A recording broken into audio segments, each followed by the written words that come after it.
Rachel, for inviting me. I am sorry that we can't debate, that I couldn't debate the Cordova initiative with the executive director. I know that they were scheduled to come and withdrew. I would have appreciated the opportunity for some interfaith dialogue. Specifically, I think we're here to discuss the Ground Zero Mosque.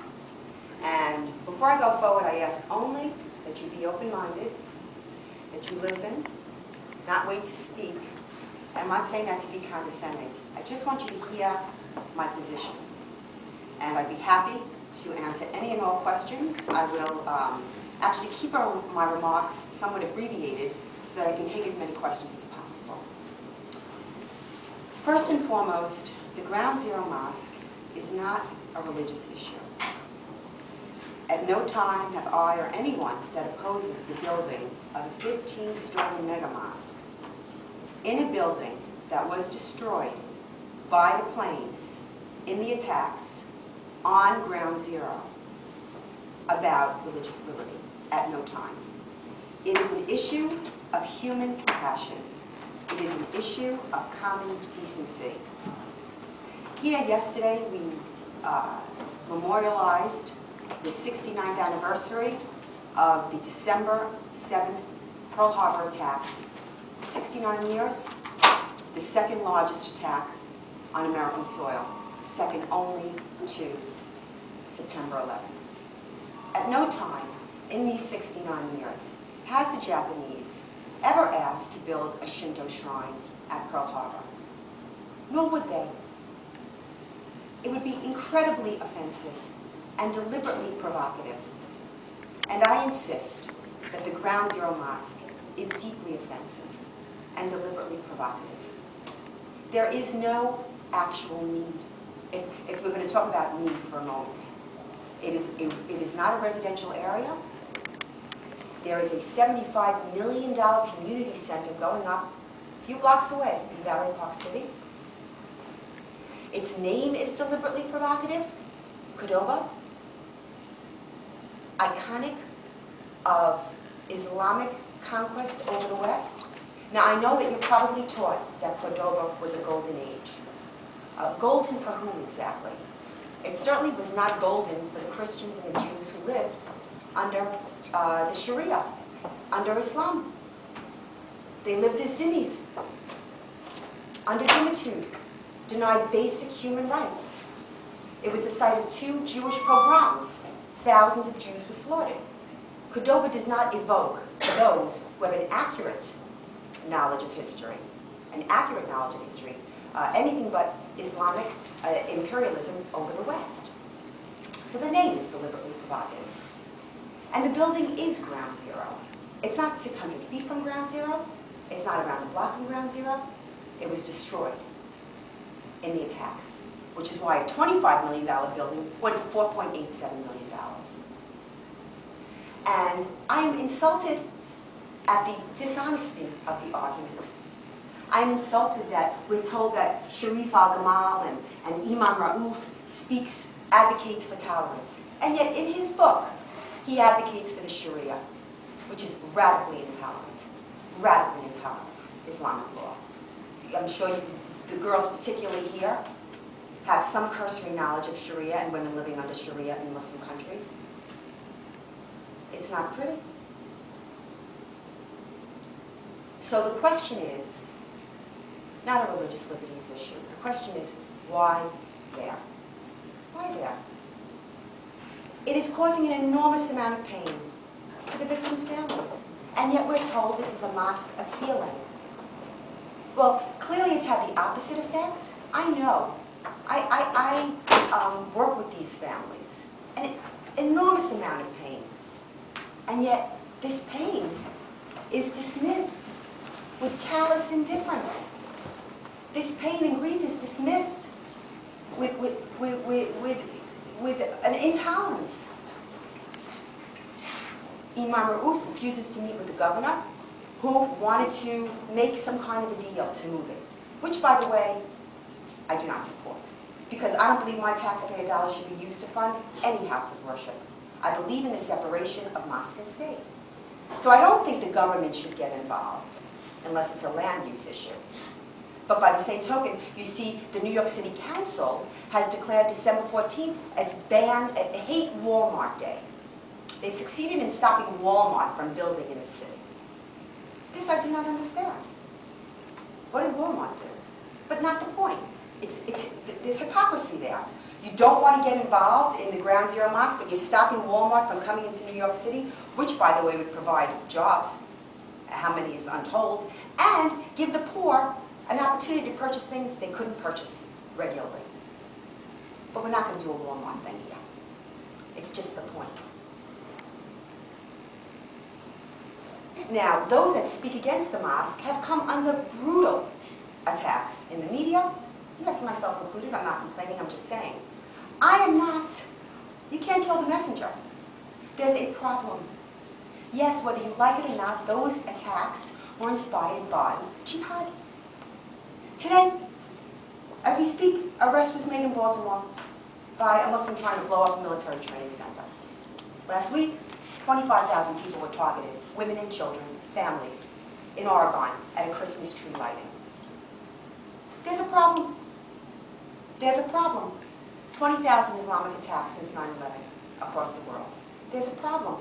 So if you're building a center dedicated to healing, why not build a center dedicated to the 270 million victims of jihadi wars, land appropriations, cultural annihilations, and enslavements over the past millennium?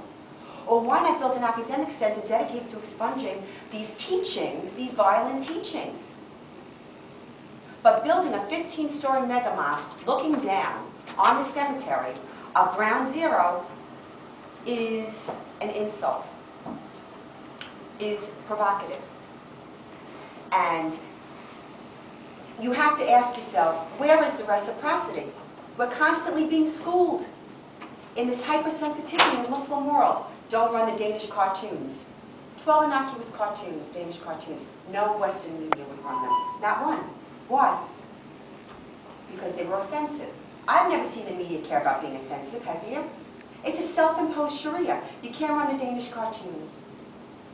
You can't say the word Muhammad on Comedy Central on South Park. You can't put Muhammad in a teddy bear, a huggy bear costume.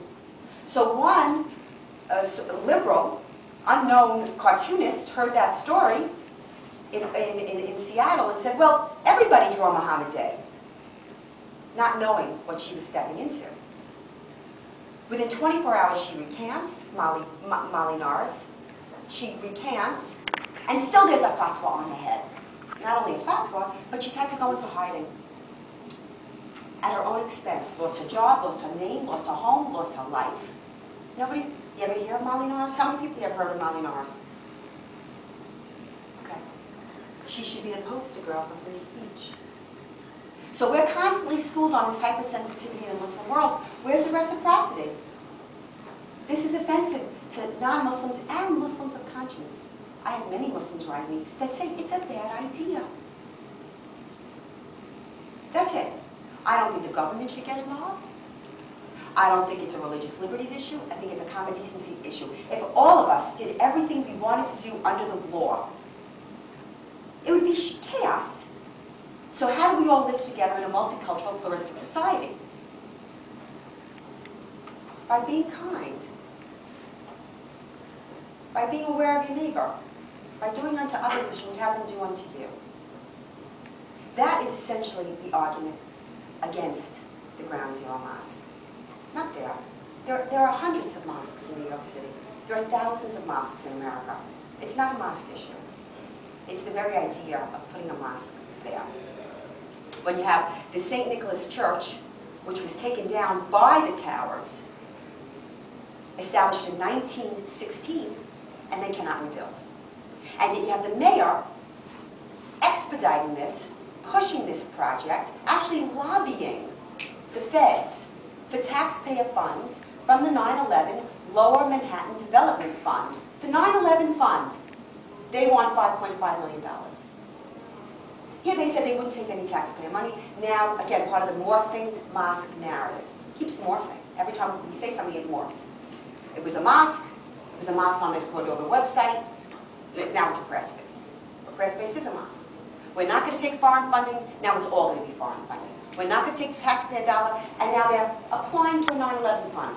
It's not near ground zero, has nothing to do with ground zero, but now they're applying to the 9/11 redevelopment fund for funds to rebuild. So now it is ground zero. So I would like to hear your thoughts. I would like to hear where you are on this. I know that, I don't know how many of you have investigated it with any depth. If you've just taken the media at its face, and the media is incredibly dishonest. This you must see in your own lives.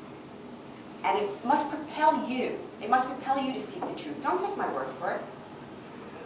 Look up Cordova. Read Sir Martin Gilbert. Read Ibn Warwick. Read the Meccan versus the Median chapters of the Quran. And the second book supersedes, abrogates the first book, where these teachings are. You must know, because this is your future. I will look upon my parents and my grandparents as the greatest generation, because they saved the world. They did. I don't know how you're going to look at your parents, and I don't know how your children are going to look at you, but it's something to think about, because things are happening. Big things are happening. Nothing happens for decades, and decades happen in a day. And then you scratch your head and say, how did that happen? It was right there in front of you. You have to read the tea leaves a little bit. But the two-story mosque at Ground Zero will be Mecca on the Hudson, because it is an Islamic pattern to build triumphal mosques on the cherished sites of conquered lands. Thousands upon thousands of triumphal mosques. The most obvious, the most egregious, in my opinion, was the first temple, the holiest site in Israel, the very first temple, King Solomon's temple. First temple and second temple. They built the Dome of the Rock right on top. The Jews can't pray there now. The St. Sophia, the most extraordinary and beautiful church in the world, is now a mosque. Thousands of Hindu temples in India, thousands of mosques. So because one guy says that he's building a mosque of healing, it'll be the first mosque in the history of Islam. And I don't believe that the 1.5 billion Muslims in the world are going to see that as a mosque of healing.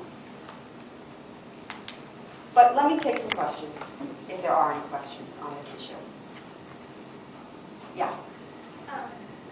What you just said earlier about there should be efforts to expunge the violent elements of the Quran.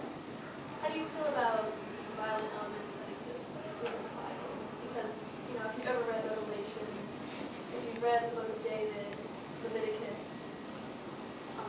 you'd be hard-pressed to find something more violent in terms of how Christians should relate to other people.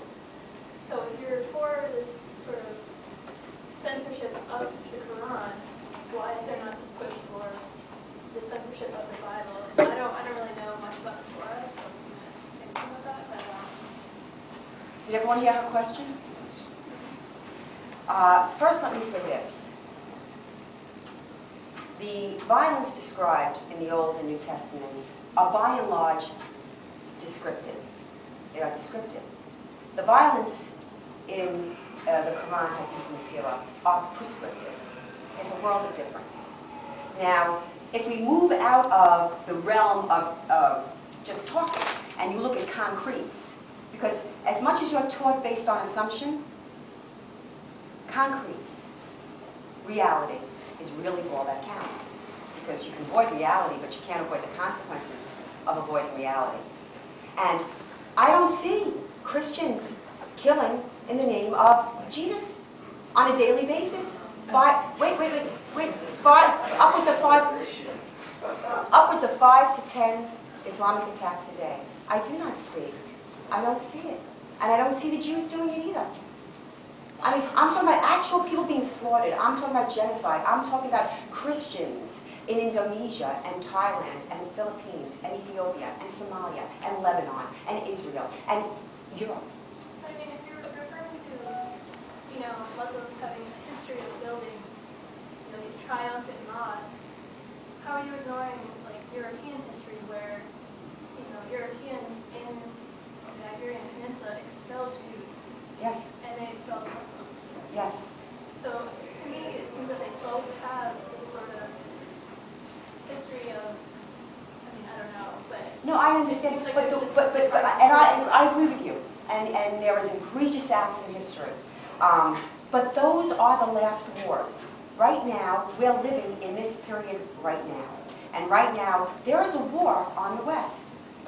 There's a war on the West. Now, it may not be presented to you that way. You have to be maybe like Helen Keller and maybe move the furniture a little bit. You're going to have to sort of read the tea leaves. There is a war on the West. And while that war centuries ago, absolutely, to your point, did indeed happen, this is the status of the war today.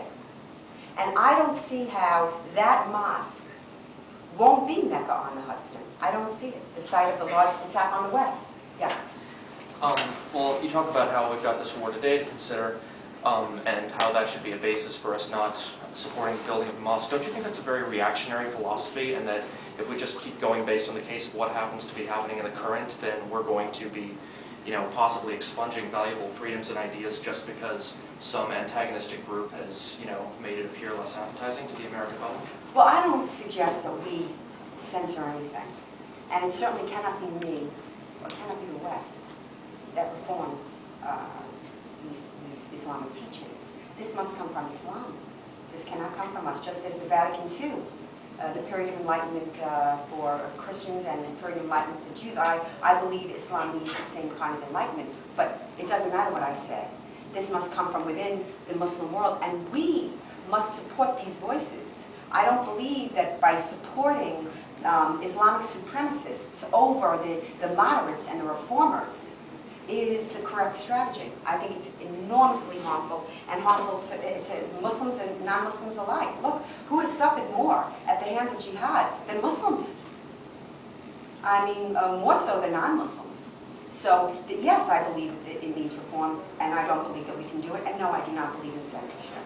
But I urge that there has to be some criticism and some candor about Islam, of which there's none. You cannot criticize Islam without being called a racist, Islamophobic, anti-Muslim bigot. You cannot. Yeah. I just don't understand the Japanese analogy to Christian shrines all over the Pacific, like in Iwo Jima, Okinawa, we lost a lot more troops. Japan as a nation attacked us. I don't understand. As far as I know, and I'm not like, Shinto shrines, they put Shinto shrines in places where like a lot of Japanese died. They didn't exactly Japanese Pearl Harbor. So I don't even think they would want to put a Japanese Shinto shrine at Pearl Harbor. I just don't understand the analogy at all. There's no Shinto shrine at Pearl Harbor. Yeah, I know, there is. Pearl Harbor was the site of the attack. It was the site of the largest attack at that time, up until 9/11. I just don't think it's an accurate analogy. Okay. No, you can debate the analogy. I think that it's pretty, I mean, you want to go point for point. I think that there's no Shinto shrine, and nor have they ever asked to put one there. And I see it as being... 18,000 GIs at Iwo Jima, and there's a ton of Shinto shrines there. Why don't you... I understand, because this was the attack that started the war. It's very iconic. It's very symbolic. Look, targeting the World Trade Centers was also very symbolic and iconic, because the World Trade Center was iconic of the financial power, superpower of the world. Targeting the Pentagon was iconic of the military superpower of the world. And targeting the White House and/or Capitol building was iconic of the political power of the United States. I mean, the only reason why that didn't happen was because they took off late. And the heroes, the American heroes on that plane were speaking to loved ones and said, no, you're not being hijacked, you're in a missile. You are, and they went in and they risked their lives. And they died taking down that plane. So I think it's symbolic, yeah. Okay, you said that it shouldn't be, the Islam Center shouldn't be there, so what distance do you propose to give them? Anywhere else. Like 5 blocks away is fine? Anywhere else, not in a building that was destroyed at ground zero. It's just very insulting. And to pretend that it's not, or to say you don't get it, I mean, it's just, it's logical. It just doesn't belong there. And I think, look, a piece of the landing gear was in that building up until I guess 10 or 12 months ago. The human remains were in there. It's really terrible, yeah. I mean, we have churches in African American neighborhoods where the KKK and Christian terrorists kill people. I don't really understand the difference. The KKK is not a religious organization. Yeah, they perform Christian terrorism and they burn crosses. They are not a Christian organization. They are not doing what they're doing in the name of Jesus. They're not screaming Jesus is greater as they're killing people. They're not.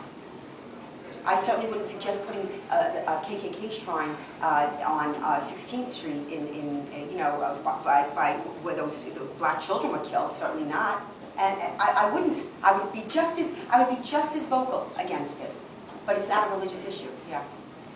I really want to understand the argument you're making, and I don't understand how. I feel that you're equating all Islam with extreme Muslim terrorists, and can you explain to me how, if you do believe that they're different? Well, they are different. Yeah. As many of the Muslims that have written to me saying that they believe it's a bad idea. It's a bad idea. I mean, they're going to build it, just so that you know. They're going to build it. But it's insulting, and it's offensive to build a shrine to the very ideology that inspired the attacks of 9/11. And many Muslims understand this. They don't think it's a particularly good idea. I mean, all of this discord and disunity is a result of this idea. What was the point? What was the point? And then you have, on many of the audio tapes that I got, you have Imam Raouf extolling the work of Sheikh Qaradawi, a notorious anti-American, anti-West, anti-Semite. Is this who we're going to have speak at the Islamic Center? Sheikh Qaradawi? I'm just telling you, you're going to remember this particular moment. It's a bad idea. Yeah. That's wondering, do you think that there's a problem with like anti-Muslim movement in this country? And particularly to do with the Ground Zero mosque. There were a lot of other mosques across the country that were right near Ground Zero that were attacked, and I was just wondering. I do not believe there's an anti-Muslim. I think there's a counter-jihad.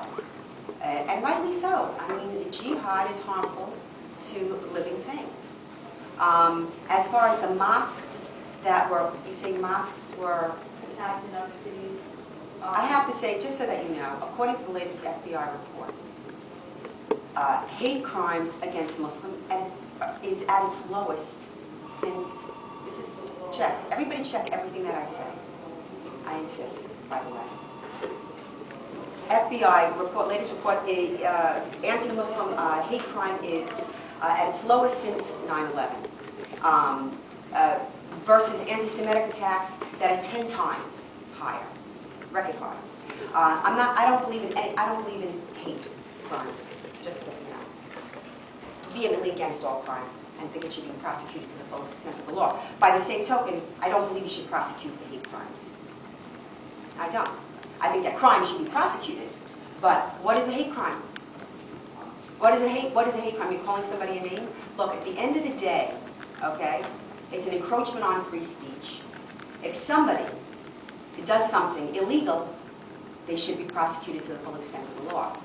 But who decides what's hate speech and what's protected speech? Look, it's easy to protect the speech that we like. It's easy.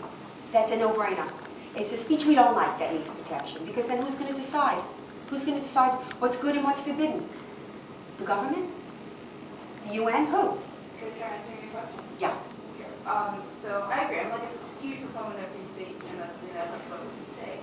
But I do think hate crimes, it's not just about what you say. It's the fact that you're showing your intention for committing a crime, usually murder or assault. Thought crime. That's even scarier. No, but I'm saying if you actually commit the crime, If you actually commit the crime, you should pay the highest penalty against. If you commit a crime against a person, a society, property, there must be a penalty. hate crimes are to send a message to a larger group. You know, like if you're attacking Muslims, it's not only that you're murdering a Muslim, you're doing it to show that other Muslims behave the same way, that they're going to get the same treatment. It's a message. If a Muslim or a Jew or a Christian or a Hindu or a Zoroastrian is attacked, they should be prosecuted to the full extent of the law. Period. You don't think there's something more sinister in trying to send a message? And No, I mean, look, if a girl is called fat, I think that's a hate crime. I'm serious. If some girl is called ugly, I mean, where are you going to draw the line? I'm saying there's a difference between, I understand what you're saying about speech, and that calling a person fat is the same thing, but I mean, there's something different when you attach an intention to an actual violent attack. When the actual violent attack must be prosecuted to the Yes. full extent of the law. And if there's a conspiracy to commit some kind of illegal act, oh yes, conspiracy is against the law. If there's a real conspiracy, I mean, yeah. Yeah. One of your main reasons against the proposed mosque is that it's insulting. And that seems like a very subjective claim to me. For example, like, I consider myself as much an American as you are, and I don't find it insulting at all. You're young. Look, it is offensive. And over 70% of the American people strongly oppose the mosque. And I think that you can't just dismiss that. And I also think that discussion must be had. And the mosque will be built, as I said, but I think this discussion must be had. And I think the lack of sensitivity, when this uber sensitivity is demanded of us, is the height of hypocrisy and supremacism. Because where's the mutual respect? Where's the mutual and mutual tolerance? Where's the tolerance? It only goes one way. The bridge is a one-way bridge. Somebody that I haven't, gentlemen, yeah? If I may use some of your own language, Yeah. if we were to stop building mosques, who is it that would decide what exactly is offensive and what isn't inoffensive? For instance, could a Muslim pray at ground zero? Is that okay? Or how far away? They pray at ground zero all the time. They But pray. wouldn't that be the same thing, though? How is that But it's not the different same, than look, prayer? it's not the same thing. They pray at ground zero all the time. There are 2 or 3 other mosques in the neighborhood. You've never heard me utter boo about them. A 15-story mosque looking down. So who decided what floor level it becomes offensive? Looking down at ground zero. A mega mosque is offensive. I mean, you can make the joke of it, but the fact is a giant mosque at ground zero. I mean, we can sit here and, analyze the nitty-gritty, but a 15-story mosque at ground zero is deliberately provocative. And yes, it is an act of conquest, particularly when you come up against all of this opposition and you will not even consider it. You will not meet with the 9/11 families. You will not meet with the governor. This is supremacism. I mean, we're always talking about dialogue. Only one way. Anyone that hasn't asked a question, then I'll be happy to go back to repeat. Gentlemen? Yeah, I'd agree with a lot of your logic about You're next. I didn't see both sides. just about your free speech and hate crimes and ALLthat. But I feel like it's a little hypocritical to not then apply that to the mosque at ground zero. More specifically, I sort of mean like just you want, say, like the KKK. I mean, so basically, if the KKK moved in across the street from like the NAACP, that would be uncomfortable. But you argue that like free speech is so important. I mean, don't you think that once we start deciding who is allowed to be where, then it's sort of just a slippery slope, and we can sort But of. we do decide, don't we? You, in the way you're depicting the KKK with the snicker across the room, have decided about the KKK. You've made a judgment. And how was the KKK really defeated? I will tell you how it was defeated. Society pariahized them. At the turn of the 20th century, I don't know the exact statistic, but it's very high for the number of 1 out of 4 or 2 out of 8 when Americans were members of the KKK. And then when their acts became more well-known, society pariahized them. Society relegated them to the very fringes of decent society. And so now when you say KKK, everyone's like, oh, Snickers, terrible. Well, I think that jihad should be relegated to the very fringes of society, not building 15-story shrines looking down on the attack, the greatest jihadi attack on the West in history. I mean, it just seems like on one hand you're saying 70% of Americans are against the mosque. Oppose it. Okay, so they oppose the mosque, and because of that majority, that's enough to say that it shouldn't be built. Whereas I could say that equally 70% of Americans could oppose the KKK, but they are allowed to build something near NAACP. I mean, it seems like specifically. They are allowed to build a mosque. Okay, but so you seem less upset. So about you the expect KKK more building. sensitivity from the KKK than you do from the Ground Zero Mosque? I expect equal sensitivity, and it seems like you're targeting. Well, I don't expect sensitivity from the KKK. I don't expect sensitivity from them. I think that they're a vile society. And I don't assign the same human decency and the same human qualities to the KKK as I would an organization dedicated to human rights, for example. It just seems like once you start deciding that because the majority disagrees with them, that they shouldn't be allowed to exist, that's just sort of... I didn't say they shouldn't be allowed to exist. Okay. Yeah, I changed my words. But so, it's not against, I mean, you believe in like fulfilling the, they should be prosecuted full extent of the law, you believe in, you're against crime, but so if it's not illegal to build this mosque, why? It's not illegal to build this mosque. So why are you I've never invoked it, I've never said it was illegal. Okay. I said I thought they should move it. And I know that there are the powers that be, like Patterson and many members in government who helped them do it. I mean, Donald Trump offered them a $1.5 million or $2 million bonus to move it. The way they're digging in their heels, I think, is wrong. I don't think it should have gotten to this point, to be honest with you. When I organized the first rally June 6th, I have to be honest with you, I expected a couple hundred people. I never expected upwards of 10,000 people. This is visceral. This is painful. It's painful. Look, like I said, they're going to build it. But I think that it's an enormously bad idea, and I think that it's done a good deal of harm to these relationships that are so exalted.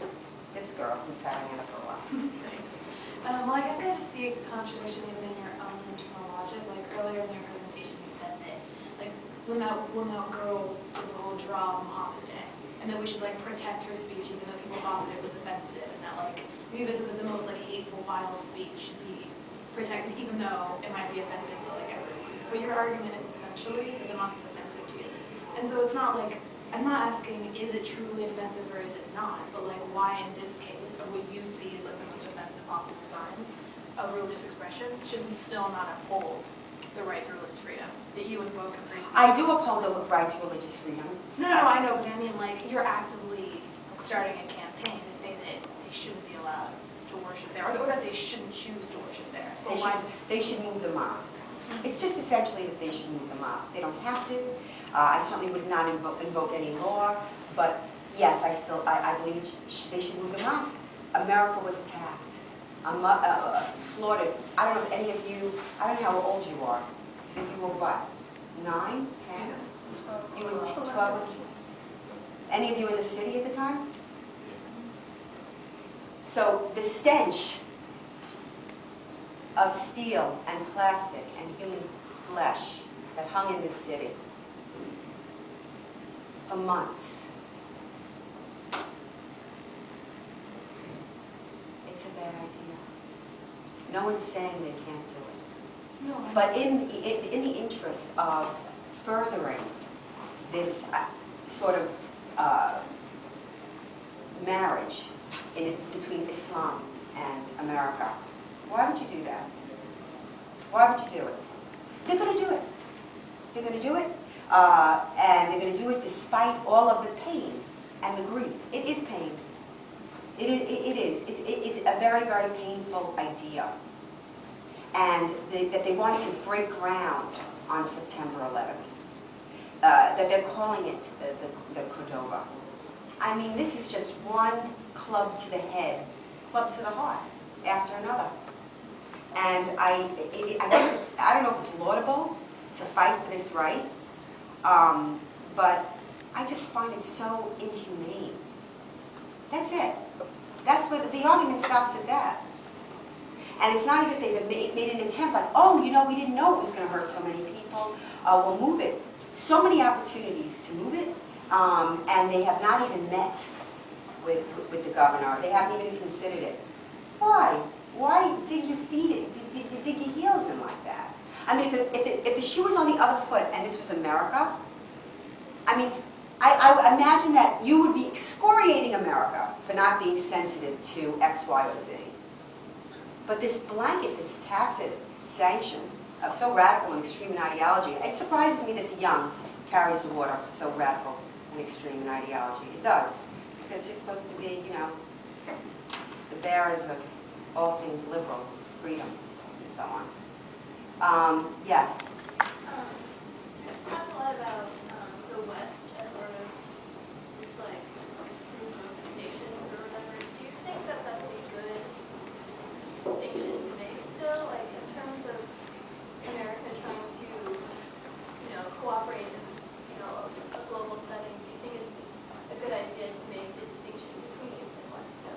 Well, it's not a distinct, it's a reality. Western values are a reality.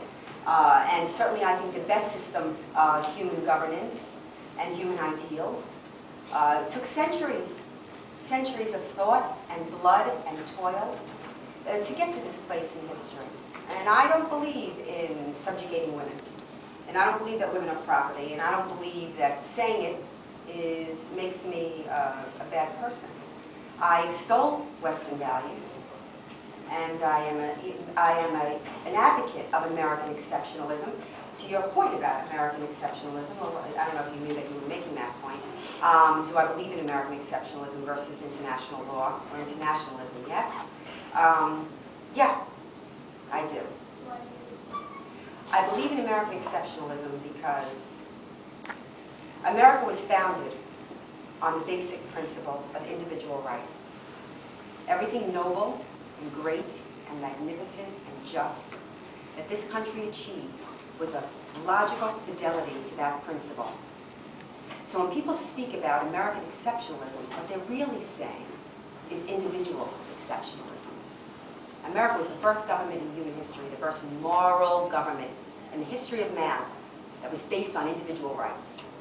So it's not that it's American exceptionalism, but it's the idea of individual rights that makes us exceptional. And everything that we've achieved is a direct result of that. And I certainly believe in that well over international law, because with international law, what is international law? Is it the UN? Well, the UN is by and large driven by the largest bloc of countries. There's one bloc, the OIC, the Organization of Islamic Conference, 57 nations, and they vote as one bloc.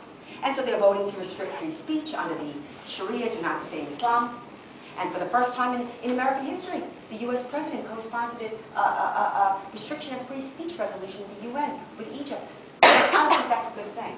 Is there an Organization of Christian Conference at the UN? No, there's not. Is there an Organization of Jewish Conference? It would be 3 guys in a deli. No, there is not.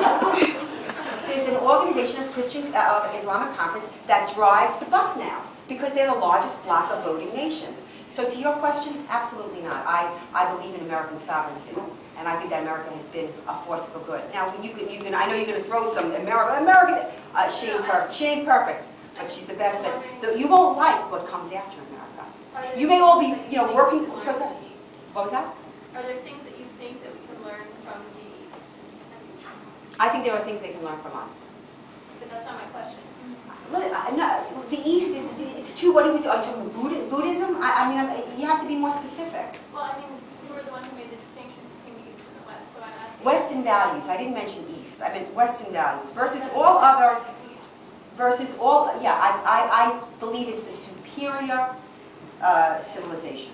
I'm asking, in the way that you view it in East and West, do you think that there are things that the East offers that we can? I think that we can all learn from each other. But I want to live here. Yes. Yes. Yes. Well, I'd like to thank you for being here. My question. No matter how much I might oppose viewpoints, I think it takes some chutzpah to get up there and take our question. But I was just wondering. You mentioned that you take issue with some of what Imam Ralph in his invocation of the Sharia. Yes. And I was just wondering. I think I'm starting to understand your logic on that. Whether or not it's a First Amendment right that we're exercising right now, whether or not he should build it to look over ground zero. I was just wondering, would you take offense to him moving? You say you wouldn't take offense to him moving his mosque or his community center elsewhere, but do you not think of that as a threat if he is someone who is invoking this Sharia, to borrow your term, this radical Muslim ideology, or do you not have the authority yourself and what you can and cannot do in this space? I think the Sharia is very dangerous. I do. Do I see it as a threat in the West? Only if we don't fight for our own constitution. Only if we don't fight for our own system of governance. I mean, I think the Constitution is as perfect, almost as perfect a document that you could get. Really, one of the most magnificent documents ever written, really, in human history. But it's worthless if you don't, there's nothing wrong with the Constitution. It's if you don't adhere to it, or if you're constantly, sort of, twisting it and what have you. If there are countries, like the 57 Muslim countries that choose to live under the Sharia, that's their business. But I certainly don't believe that it belongs here. And I have no problem with religion. You can worship a stone. Just don't stone me with it. And so as I understood Sam's question, yeah. If this guy's ideology represents such a fundamental threat, surely it would represent a threat if it were 10 blocks from ground zero, every bit as much as it would if it were 2 blocks from it. Yes, Doesn't the logic of your position suggest that it should be challenged, perhaps limited, no matter where it exists? Well, if indeed it's as threatening as you say. Well, I do believe it's threatening. I guess one has to convince the majority of the population as such. There are a great many imams that extol jihad. Look, every single Islamic attack of the 20,000 odd attacks since 9/11, each one has the imprimatur of a Muslim cleric. Each one of those jihadis would devout and belong to a mosque and had the imprimatur of a Muslim cleric. That is a problem. I think that's a separate problem from the Ground Zero Mosque. I mean, the Ground Zero Mosque in and of itself, now are a lot of issues coming out related to that? Yes, there are. But I just think the Ground Zero Mosque, a huge mosque at Ground Zero, is just a very painful stab in the eye. Now, as far as the threat that this violent ideology, or like a Chowdhury in the UK, or many of these radical and extreme imams present, yes, it's a problem. What we're going to do about that from a legislative or what have you point of view, you got to hope that goodness wins out. You have to hope that the good will, and the free will triumph. But as far as this mosque goes, are you going to tie it into that? Are you going to tie it into like, okay, what are you going to do now about all the radical mosques and the extremist imams? I don't know. I think that's too big an issue to tie to it. That's just my take. Yeah. Well, like to that point, we've already had an Islamic Cultural Center on the Upper West Side for like I think 2 decades now.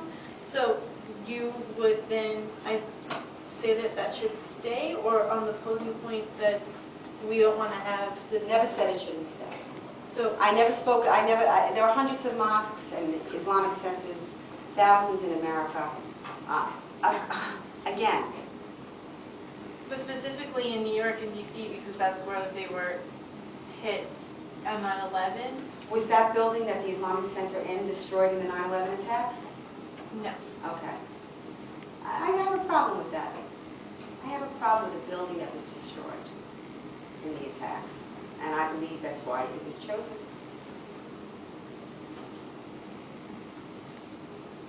In the back to the left.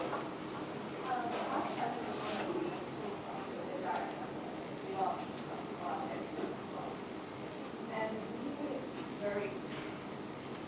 very much support moms, and a lot of the families are involved with it. So do you think it's fair to all families as well? No, it is not fair to do that. I mean, I happen to know from an internal poll, which probably your family members took part in, a 9/11 family member poll, the large majority opposed the mosque. Clearly, there are going to be people with all different opinions. There's no question about it. And as I said, this is just a human relationship issue. And they have the support. You see, Imam Raouf is up for Time Magazine's Man of the Year. Sharif Al-Gamal, who, was a waiter a couple of years ago, has no money, has defaulted on not one, but 2 bank loans. He's NBC's Person of the Year. So clearly, you have the information controlling force behind the mosque. There's no question about it. But you are allowed, you're entitled to your feelings. You are entitled to be heard. You're entitled to your grief, particularly after that day. Yes? So your main point is that the mosque, where it's being built, is protected to family and It's provocative, yeah. Yes, okay, so can I ask about the bus ad that you put on SJ buses? How is that not and pain invoking to the family of seeing the towers with smoke and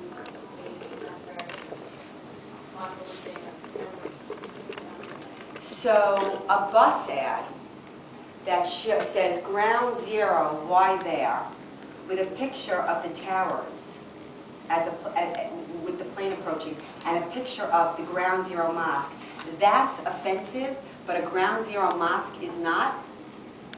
A bus ad that runs for 3 weeks to ask the question, why there? That's essentially the question. Why there?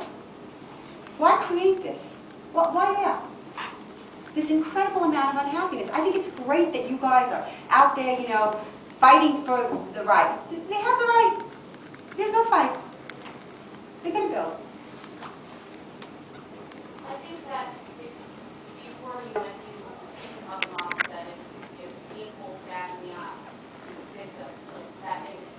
So I think that the image of a plane hitting the World Trade Center could also be seen as people stabbing the eye to victims. And in fact, we had a victim of the attack, her husband died here on Monday, and she was very connected by the image that you put on his buses. Okay, so now it's offensive to run a historical photo. Is this go for the Pearl Harbor too? And Civil War? And Iwo Jima?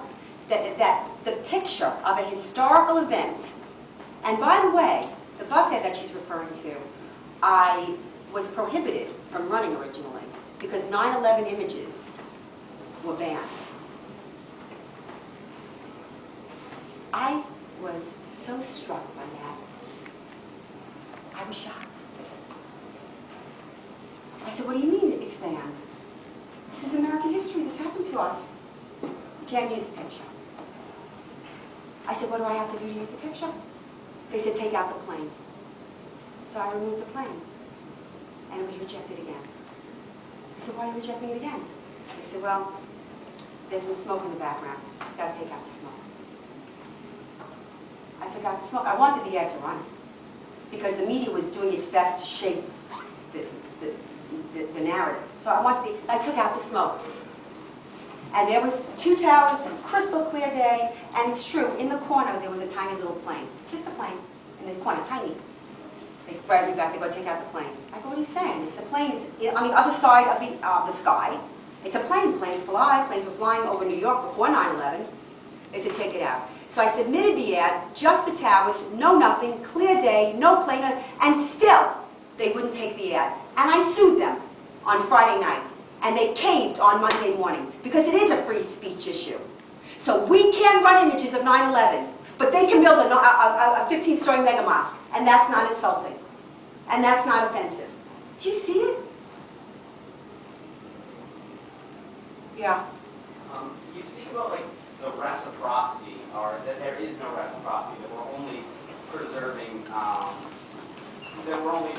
you know, not offending Muslims. But wouldn't you say this would be rather a better position to just say that everybody can say what they want? Like you can maybe run a bus ad, but they can also build a mosque. Why is the solution to this like media-run narrative of only helping Muslims a reason for you to do the same thing? Why not just hold position from a respect of people being able to do what they want altogether? They can. We're just having a dialogue. Yeah. Yeah, I have a question.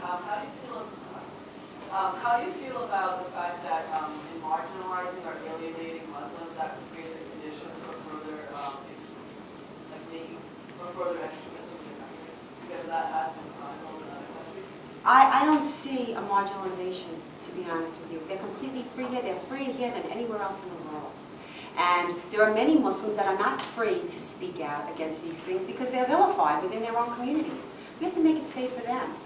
We have to make it safe for all Muslims, not just those that are trying to impose their own agenda, but there are those that are maybe trying to leave. There are apostates that live under death threat. I know, because I'm involved in getting them to safe houses. that everybody is entitled to the same protected rights. This is America. No special rights for special classes, period. I don't believe in marginalizing anybody. I want everyone to be as free as you and me every day, every breath they take. That's why I do what I do, period. Yeah.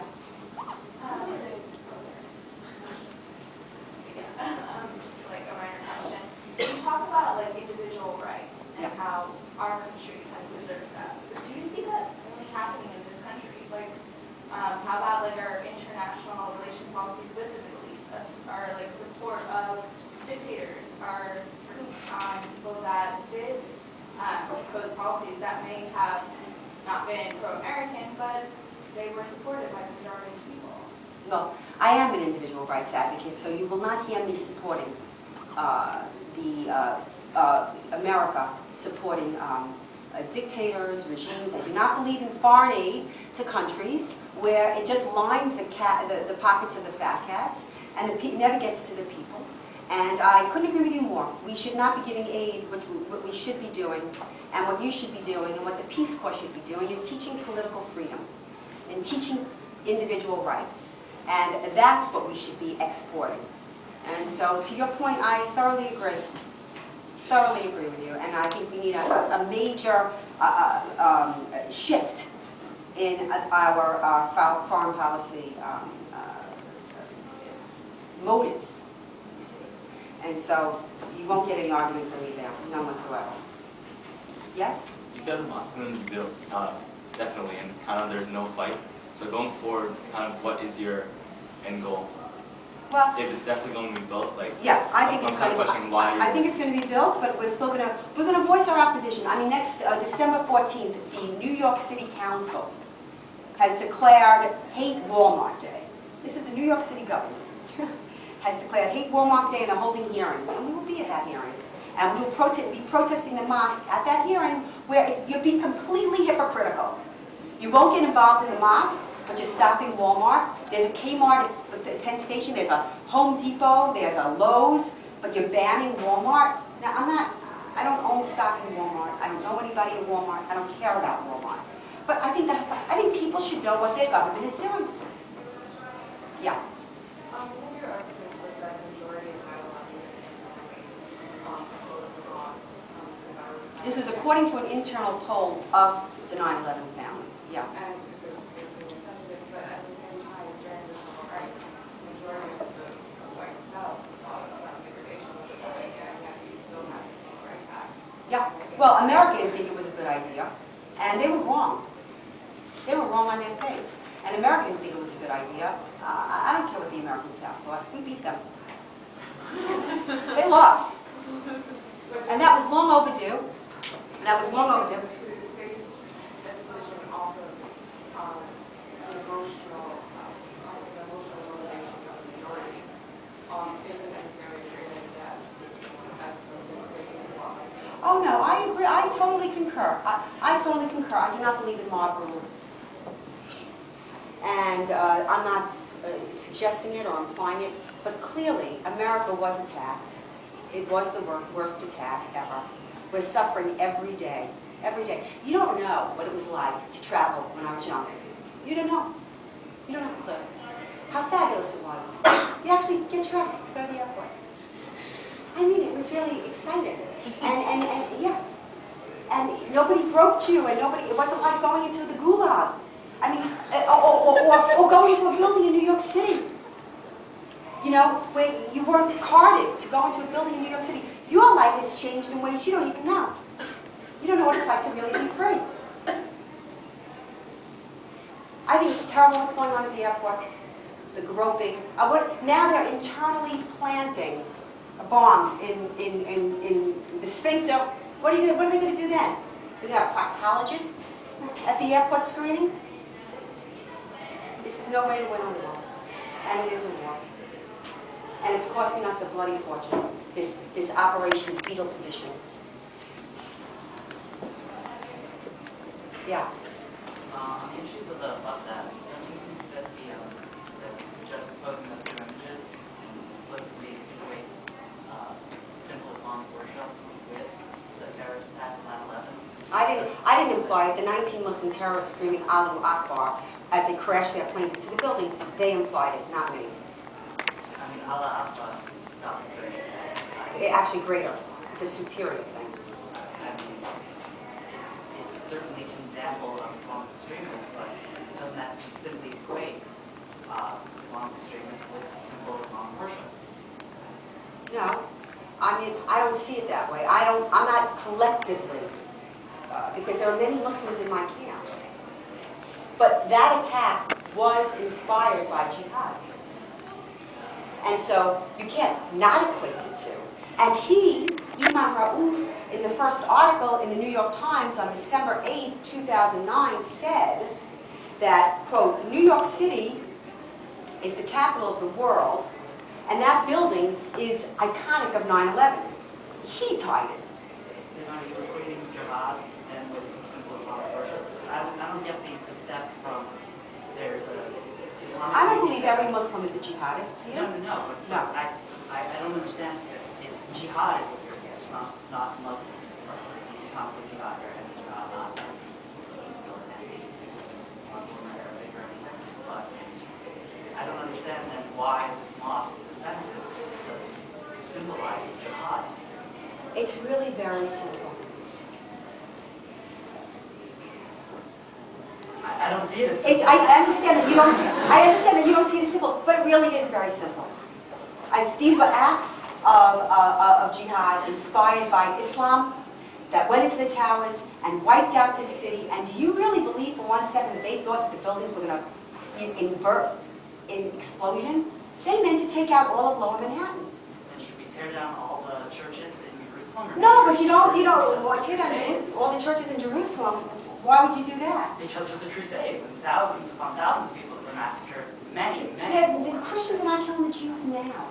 I mean, they're not killing the Jews now. Right now, we're in this war. Those wars were fought. Those fought, won, lost, done. We're here now. And like I said, that mosque will be built, and you'll see the repercussions of such in your lifetime, more so than I even will. And again, I will say, I mean, why not reconsider? Could you imagine if he reconsidered, for a second, just bear with me. If he reconsidered and he met with the governor, probably got a better deal, because they're going to juice it up, right? And that would have been that. And how much goodwill would that have created? Really, that gesture of kindness and humanity, that's all it is a gesture of kindness and humanity. Wouldn't that have, but no. I am telling you, he will not move that mosque. He won't, because it is an act of Islamic supremacism. It is. Not all mosques are acts of Islamic supremacism, but you cannot deny that there is this strain in Islam. You cannot deny the 2 million in Sudan. This is a jihad. Do you know it's a jihad? You cannot deny the millions of dead. They're dead. You must have some compassion. You must have some desire to know why these people are being slaughtered. You in the freest of all countries who live such free and unfettered lives. The only thing that fetters your life, or whatever you fetter yourself. It is up to us. It is up to us. You cannot assume your freedom. You cannot. You must fight for it. Yes? The grounds are not the issue that issue of Religious liberty. Religious liberties issue. that is an issue of communism also. Yeah. By you wanting to put the bus ad, isn't that you're not going to try? I wish I had known. I wish I had some of this. I'd like you to see the bus ad. The bus ad says, Ground Zero. Why there?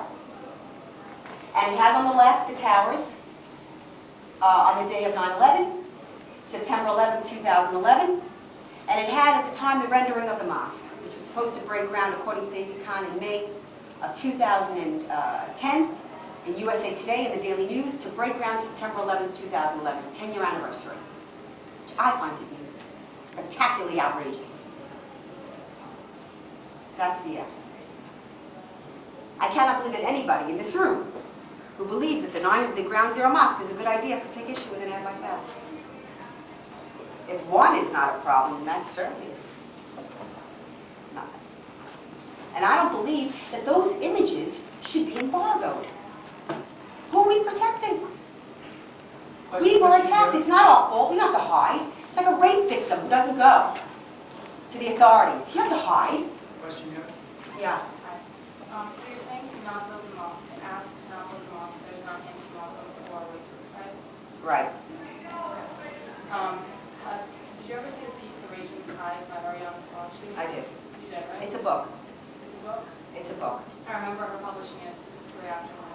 Yeah. Probably Ariana Fauci's like one of the... She wrote it 4 straight days. She just sat and wrote it and She's one smoked. of the most famous, greatest attorneys of the past century. Anyway, she writes in this piece about a specific example in Italy, in her hometown, where Muslims had put up a tent and it was for a holiday, and for a month they had littered and there was excrement, and all of this was piling up, and she called ministers and she called whoever, and they agreed with her that they wouldn't move, or they wouldn't move the tent, until she finally called the local police station and said, I've been to wars, I know how to use a grenade, and I will use it tomorrow if you don't move it. Okay. The point is, she called herself racist, and she said that was okay. How do you not see this as a racist or anti-Muslim statement? Logic can call herself what she wants. I am not a racist because I believe in individual rights, you see. I believe in individualism, so I look at a person and I look at them as the entire unit. Who are they? What are they? What are their actions? By their fruits ye shall know them, and so I know him. I'm not taking it on it. I don't believe in racism. I think it's a fantasy. Not racism itself, but the whole idea of racism. I mean, that one is superior to someone else because their fingernails are blue or their skin is brown. It's a ridiculous notion. I don't buy it.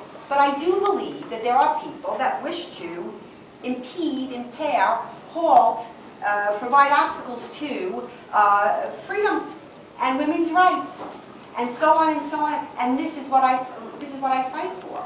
And I wish that someone like Imam Raouf was fighting against the Sharia, that was speaking against, let's say, the 96% of women in Egypt that have been clitorectomized, against the thousands of apostates that have been murdered. I mean, I would love to see a huge voice in Islam coming out against the fatwa issued against converts out of Islam from Al-Azhar University, the leading Islamic university in the world, against apostates. I welcome that. And voices that do speak that way are vilified. I mean, Muslims in the Muslim world that speak out against this are vilified and demonized. Falaci, she was first. She was first out there with all of this stuff. And if you're going to read it, you really should read, The Force of Reason as well. But she can call herself what she wants. So Pam, unfortunately, we're going to have to break soon, and yeah. I'm going to take my professorial prerogative and have the Be my last guest. word. First of all, the most important last word is just to thank you. Thank you for sharing your views, your Thank you for having me. your passions. And for being civil. I appreciate it enormously. Hugely important to me as a teacher, as an American. Two things that struck me. First of all, one theme throughout your remarks was that you weren't against Islam, and you tried to differentiate at different points between jihadists and other Muslims, yeah. between Muslims that you found reasonable and unreasonable, yeah. Muslims that you found decent and indecent. I hear that, but it strikes me that you weakened your position by invoking the Quran. And if I were you, I would stay away from that. And here's why. You can't say that. But indeed, you acknowledge that people interpret that scripture differently. So by you can interpret that scripture differently. That scripture is the word of Allah. Unlike the Old Testament and the New Testament, I know the time is of the essence, but it's important to note that the Bible is really a collection of stories versus the Quran, which is Allah giving His word to Muhammad, and Muhammad writing it down. It is uncreated. You cannot reinterpret the Quran. You cannot. It is not only is it not allowed, but the penalty for reinterpretation or hypocrisy. That's to be a hypocrite is the death penalty. I would just say, as an empirical matter, I think it would be quite easy to show that many different Muslims around the world interpret that doctrine in many different ways. Well, they're not pure Islamists. It's not pure Islam. Yes. That's precisely my point. Yeah. Right? That there are different ways of interpreting the document. No, they're just not adhering to that. They're choosing not to adhere. But according to the good Muslims, those Muslims that are not purists are not real Muslims. And those Muslims, as in Sudan, they get slaughtered. They get slaughtered. The second kind of theme that I thought that came up was really interesting. It's the one of sensitivity and insight. Because, you know, it strikes me that precisely that one of the themes in conservative America has to do with this trope of PC. And what PC does is it creates all sorts of informal codes that make us worry about offending each other. And I hear that too. But that's why I thought it was so ironic that so much of your argument was phrased about the offense that you and others felt. Aren't you in some way actually reinforcing the doctrine of PC, if such a thing exists? By I don't really resting believe so much of what you say about the offense. I'm so not PC. I really thought of this and still think of this as a basic human issue. And people can insult me, and I get insulted on a daily basis, believe me, and I don't even take offense anymore. I don't care. But this was something to me very, very different. Because there are these issues, and there is this war going on, so why do this now? I mean, it just didn't make, and still doesn't make any sense. Well, I want to thank Pamela for